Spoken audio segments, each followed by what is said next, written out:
দেখতে পাচ্ছেন এখানে আমি পাটকাঠি নিয়ে নিয়েছি। পাটকাঠি দিয়ে লাউয়ের যে মাচা সেই মাচা করব।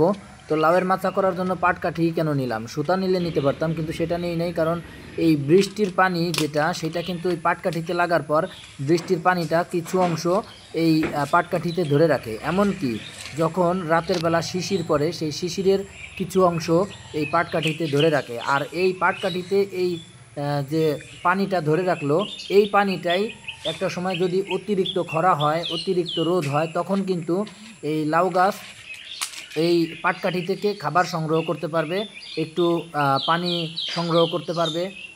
তো এই জন্যই মূলত এই পাটকাঠির উপরে লাউ গাছ বা লতা জাতীয় যে সবজি গাছ আছে এই সবজি গাছগুলো একটু বেশি ভালো হয়, ফলনটা একটি ভালো আসে।